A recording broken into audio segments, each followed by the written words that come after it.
In a dimly lit corridor, a small, trembling girl named Anna fought to hold back her tears as Lisa stood over her, an amused smirk creeping across her face. Lisa, the daughter of a powerful senator, seemed larger than life. In this fear-filled environment, she didn't even need to raise her voice. Everyone knew that crossing her would only lead to worse consequences. Teachers, students, and even the principal feared her. Lisa wasn't just another privileged girl, she was untouchable, or so everyone thought. From the moment she entered secondary school, Lisa claimed the halls as her territory. Her father's wealth and influence were well known throughout the city, and Lisa reveled in reminding her classmates that they were nothing compared to her. With her high heels echoing against the floor, she walked through the corridors as if she owned the place, and everyone parted to make way for her, too scared to even glance her way. Lisa's control extended beyond the students, even the teachers were wary of her. They all knew what happened to those who dared defy her. One day, while the teacher was delayed, Lisa's gaze fell upon another girl in the class, a quiet girl named Anna, who had accidentally smiled at her. Lisa marched over, grabbing Anna by the arm and dragging her toward the corner of the room. Confused and worried whispers filled the air as students exchanged nervous glances, unsure of what would happen next. Without warning, Lisa pushed Anna hard. Anna stumbled, her books falling to the floor as she landed. The classroom fell silent, tension thick in the air as Anna's twin brother, Alex, felt his heart pound in his chest. He couldn't look away from the scene unfolding just a few rows away. "Why were you staring at me?" Lisa taunted, twirling a pair of silver scissors menacingly. "Your hair looks terrible. It's filthy and messy. With that haircut, you look like a boy. Maybe I should just shave it all off." Anna's face turned crimson, her hands clutching the edges of her blazer, and she tried to laugh it off, hoping Lisa would become bored and move on. But Lisa's mocking grin only widened, glinting with malice. With a cruel grip on Anna's hair, Lisa yanked her head back. The other students froze, laughter faded into nervous silence. No one dared to intervene, their eyes darting between Anna and Lisa, terrified of becoming Lisa's next target. They sat there, some biting their lips, others hiding their faces behind textbooks, horrified at the scene playing out before them. Anna whimpered, trying to hold back tears. "Lisa, please let me go," she whispered, her voice trembling. But Lisa only laughed, her wicked grin growing wider as she brought the scissors closer to Anna's scalp. A small lock of Anna's hair fell to the floor. "What's the matter?" "Afraid?" Lisa mocked, snipping away more hair with each word, her breath brushing against Anna's cheek. "You want to look like a boy, right? Let's make sure everyone sees you as one." Alex's hands clenched into fists, his body trembling with anger. He looked around the room, hoping someone would step in to help, but everyone else looked away, pretending not to notice his sister's humiliation. The feeling of betrayal surged as he saw Anna's shoulders shake, tears spilling down her face. Then Alex couldn't take it anymore. He shot up from his seat, nearly sending his chair clattering to the ground. "Leave her alone," he shouted, the room falling silent as all eyes turned to him. Lisa slowly pivoted, still holding the scissors, a smirk twisting across her face. "Oh, what? You think you can stop me?" she taunted, waving the scissors in his direction. Without thinking, Alex charged at her, determined to wrest the scissors from her grip. In their struggle, the sharp edge grazed his hand, drawing a thin line of red. But he didn't care, he was tired of feeling powerless. With a surge of adrenaline, he finally managed to grab the scissors from her and toss them across the room. Just then, the door swung open, and Mrs. Johnson, their literature teacher, walked in. She paused, taking in the scene, Alex breathing heavily, staring down Lisa, who looked furious. Meanwhile, Anna sat hunched in the corner, her face hidden beneath a hoodie as she wiped her tears away. Mrs. Johnson regarded them with an unreadable expression before walking to the front of the room and placing her books on the desk. "Everyone settle down. Let's begin today's lesson." Silence enveloped the class, students hesitating to move as they fidgeted with their textbooks. Alex raised his hand, his voice respectful yet firm. "Ma'am, how can you just ignore this? You saw what she did to my sister. Mrs. Johnson's eyes remained fixed on her book, ignoring his plea. She took a deep breath and shot Alex a warning look. Sit down. This is not the time for disruptions. Let's continue with the lesson. A sharp pain of betrayal stabbed at Alex's heart. It was impossible to believe that even Mrs. Johnson, whom he had once thought was fair, was allowing Lisa to go unpunished. Lisa returned to her seat, a triumphant smile painting her face.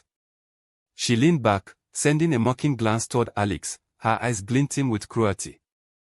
The lesson continued, but Alex struggled to process the events that had just unfolded.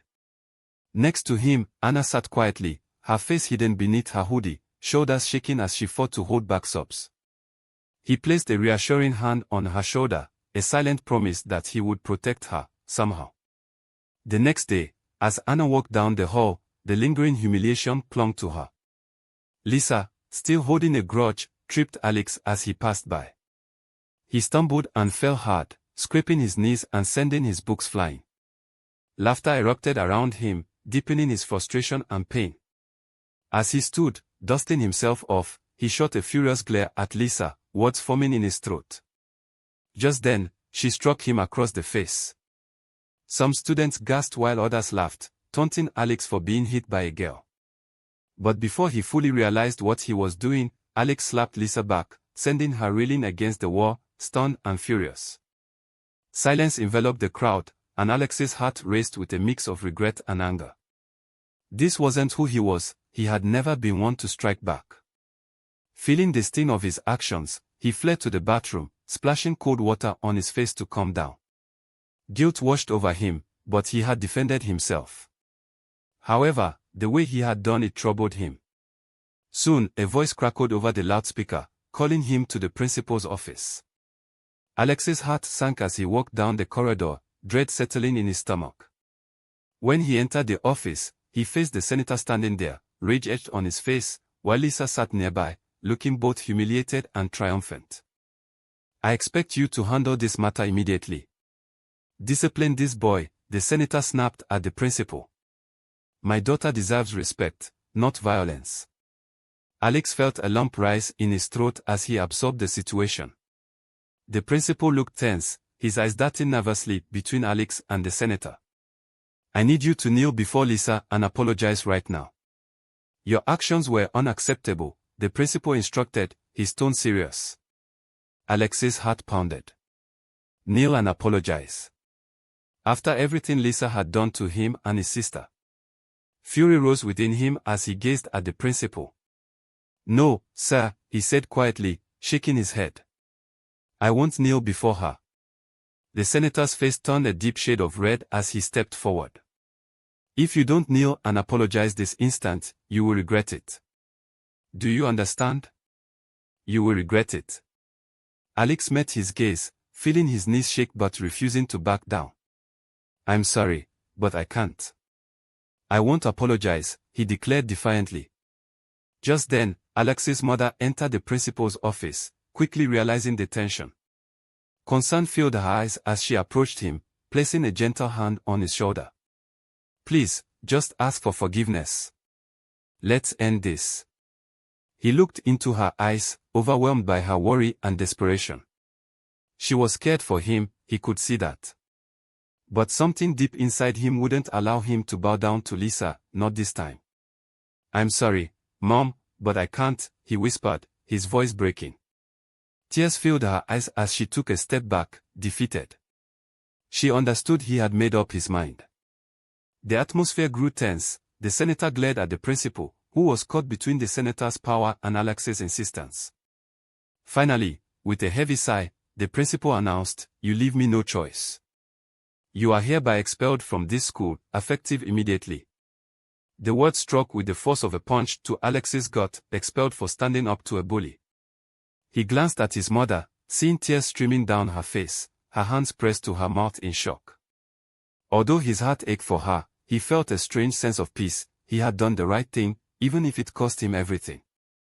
As he walked out of the school building with his mother by his side, the heavy weight of their shared silence loomed over them. What are you going to do now? Do you realize what you've done? She whispered, her voice thick with pain and frustration. Do you understand what you've thrown away? He looked at her, heart sinking at the sight of her tear-streaked face. She had worked tirelessly to provide for him and Anna, juggling 2 jobs just to ensure they had a future. All those sleepless nights and hard days had been for this very moment. You just threw it all away, she said, her voice shaking. One moment of pride and foolishness, and now you have no school, no future.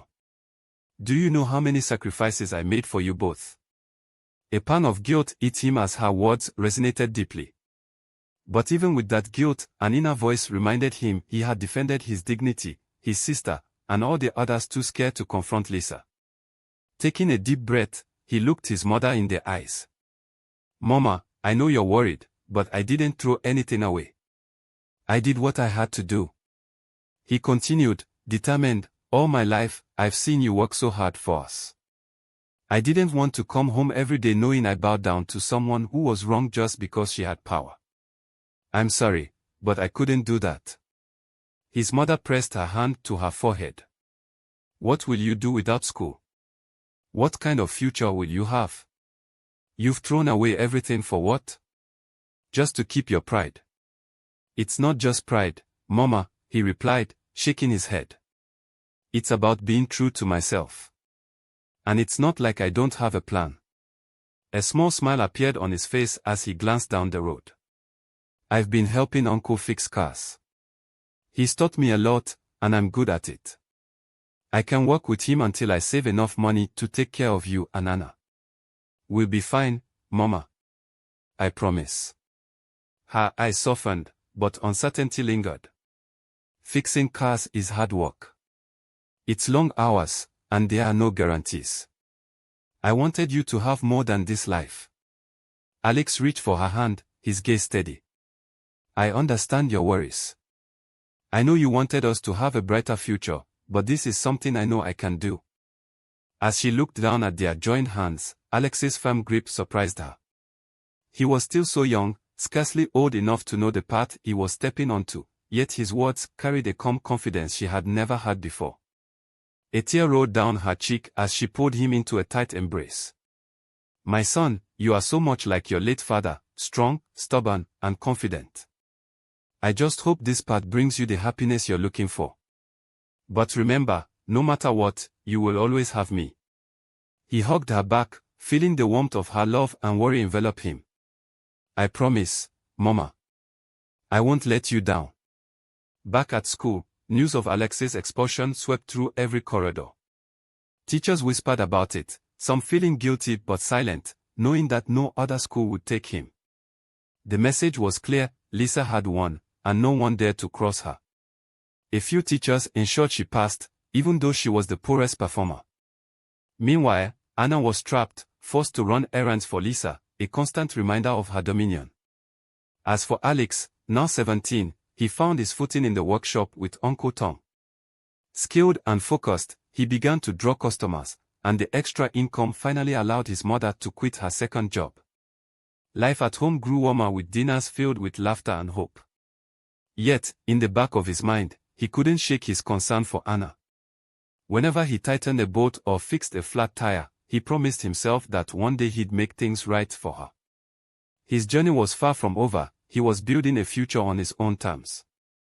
One class day, a new teacher named Mr. Bell began calling out scores from a recent test. Unfamiliar with the class faces, he worked his way down the list until he reached the bottom 10. Anna Johnson, 12%, he announced, oblivious to the shock he caused. Students nearby struggled to stifle giggles, and Anna froze, horrified at being called out. Realizing he had unintentionally humiliated her, Mr. Bell tried to address the class's discomfort. Okay, everybody settle down, he said, but Lisa was already rising from her seat, her eyes narrowing with anger. You, and you, she commanded, pointing at several students. Come here, kneel in the front with your hands on your heads. The room fell silent, students exchanging nervous glances. Mr. Bell noticed the commotion and looked up, surprised. Young lady, what do you think you're doing? He asked, trying to regain control. They laughed at me. Lisa shot back. They deserve to kneel, and you should join them. Mr. Bell hesitated, glancing between Lisa and the students, unsure what to do. That's enough, Lisa. Take your seat. This is not how we handle things, he said firmly. But Lisa wouldn't budge. As the tension in the room escalated, she snapped her fingers and summoned her errand girl, whispering something in her ear. Moments later, the principal entered, his face etched with concern. What's going on here? He demanded, surveying the scene. Mr. Bell opened his mouth to explain, but Lisa cut him off. He disrespected me, sir. He humiliated me in front of the whole class. To Mr. Bell's dismay, the principal didn't reprimand Lisa. Instead, he looked at her with respect typically reserved for authority figures. The betrayal felt heavy in the air. With a smirk of satisfaction, Lisa instructed her errand girl to return with a large bucket of thick green paint. Now, Mr. Bell, she sneered. Why don't you kneel like I told you? Hoping for support, Mr. Bell glanced uneasily at the principal, who simply looked away. Defeated, he reluctantly knelt on the cold classroom floor as the tension mounted. With a swift motion, Lisa overturned the bucket, drenching Mr. Bell in thick green paint. Gasps filled the room as students watched in stunned silence, horrified at the spectacle. One brave soul discreetly recorded the scene, knowing it would soon surface online. When the footage hit social media, the response was immediate and brutal. The public outrage spilled forth, calling out the senator's unrestrained privilege. The senator, desperate to contain the scandal, summoned Mr. Bell to his office. I know my daughter can be difficult, he began, attempting sincerity. But this was a misunderstanding. Don't you think she wouldn't have acted this way without provocation? The problem is your daughter needs consequences, not cover-ups, Mr. Bell replied firmly. And so do you, Senator. As the scandal continued to explode, the senator found himself cornered during a live national interview. Struggling to maintain his composure, he downplayed the situation. My daughter is well behaved, he insisted, claiming it was a minor misunderstanding. I have reason to believe the teacher overreacted. Mandy was only defending herself. But when a reporter pressed him, stating, Senator, the footage shows your daughter pouring paint on her teacher in front of witnesses. How do you explain that? He faltered, stumbling over his rehearsed lines. The audience saw through the lies. Back home, Lisa sat alone in her room, scrolling through negative comments. Each one hit her harder than the last. Entitled brat, should be expelled, raised by a bully, they read. Rage boiled inside her until she tossed her phone aside. Meanwhile, the senator faced meeting after meeting as the backlash worsened. He trudged home one evening, weary and defeated, only to find Lisa waiting for him, ready to launch into yet another tirade about how unfairly she had been treated. Dad, they are treating me like a criminal because of that teacher, she protested. But for the first time, he snapped back. Do you know what you've done? You've ruined everything. My career, my reputation, our family name, all because you couldn't control yourself. Lisa froze, shocked by the anger directed at her. Her father had always protected her, the sudden disappointment felt like a knife to her heart. He turned away, leaving her alone in her shock.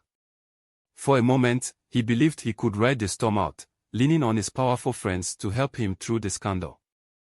The era of high-profile secrecy began to crumble, though. Mr. Bell, feeling empowered, agreed to tell his story on national television.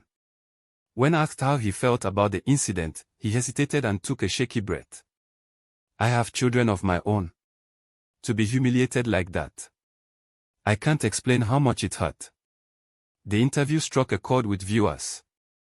He revealed the truth about Lisa's reign of terror, including Alex's unjust expulsion for standing up for his sister. Public outrage grew, demanding accountability for the senator and his daughter. As the courtroom proceedings unfolded, it became clear the jury wanted to set an example. In the end, Lisa was sentenced to 2 years in juvenile detention, followed by 2 years of community service. As officers approached to take her away, tears streamed down her face.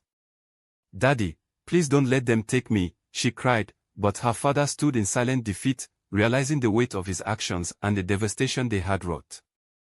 The ride to the detention center felt surreal as Lisa stared blankly out the window, her mind racing. The reality of her situation felt like a nightmare with no waking up. Upon arrival, officers led her through the dimly lit halls. Each step echoed of the cold concrete walls, her heart racing faster with each stride. When they reached her cell, one guard unlocked the door, gesturing for her to enter. As soon as she stepped inside, the iron door slammed shut behind her, trapping her in a small, narrow space. Panic surged inside her.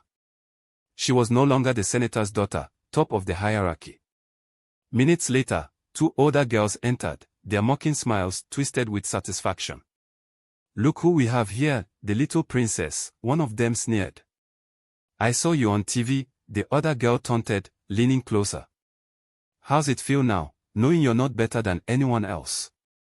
Lisa's heart pounded painfully. She opened her mouth to respond, but no words came.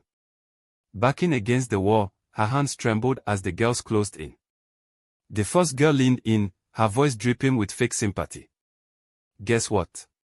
Nobody cares who you are in here." Lisa felt a surge of panic swell within her. She called out for help, her voice cracking with desperation, but no answer came. Silence surrounded her, leaving her alone to face the consequences of her actions. The last sound that echoed through the cold grey walls of the cell was Lisa's cry, a cry that went unheard, a cry that no one came to answer. If you haven't subscribed yet, please click the subscribe button and turn on the notifications so you'll be the first to know when I post more interesting stories.